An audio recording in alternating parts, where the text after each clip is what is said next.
Looking of jobs back, business flows on well, doesn't it? Stephen Carroll's here on set. We're going to start with another set of bumper company results. It's from Facebook. Yeah, interestingly, not so much in terms of profits, but in terms of users and ad revenue. The numbers of Facebook users grew by 13% to 1.4 billion people. That's more than the population of China. People are also spending more time on Facebook. That's an important measure for advertisers. Revenues grew by 49% of the social network in the last 3 months of 2014. But the increase in profits was muted as the company hired more staff and invested in new technology. Mark Thompson has the details. The world's biggest social network is thinking outside the box. Since acquiring Instagram 2 years ago, Facebook's gone on to buy both WhatsApp and virtual reality company Oculus in multi-million-dollar deals. But those acquisitions have taken their toll on Facebook's bottom line. Despite profits of more than $700 million for the last 3 months of the year, the company's revenue is increasing at the slowest rate since the start of 2013. CEO and founder Mark Zuckerberg says the gamble will pay off in the long run. Doing this is going to take a lot of effort over the coming years, and Facebook is going to have to evolve. The company now has 45% more employees than it did this time last year. Along with Facebook's recent acquisitions, that's helped costs and expenses increase by $2.7 billion in that time, up 87%. And so Facebook is growing its headcount quite aggressively.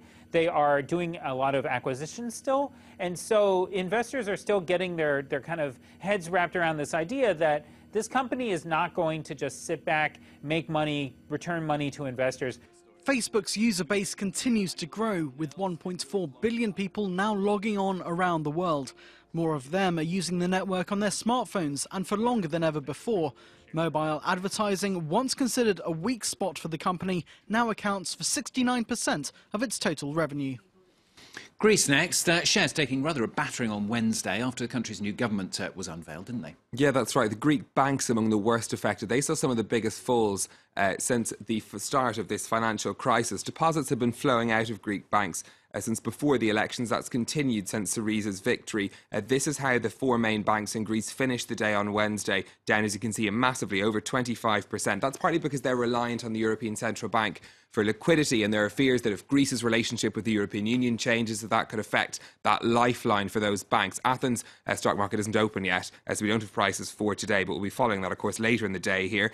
Meanwhile, on the rest of the European markets, we're seeing everything opening in the red again. It's not so much worries about Greece, though, that's affecting the rest of the European markets. It's mostly, in fact, the falling oil price, again tumbling on Wednesday.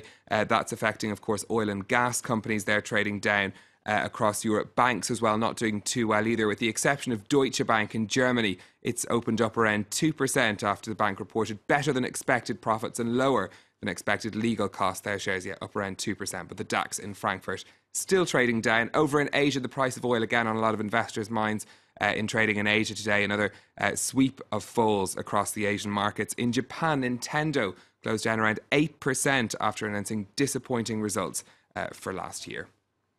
Well, let's move on now to look at some of the day's other top business stories. And the Russian gas company Gazprom has seen its profits plummet by 61% between July and September of last year. Gazprom was hit by the suspension of supplies to Ukraine, one of its main customers.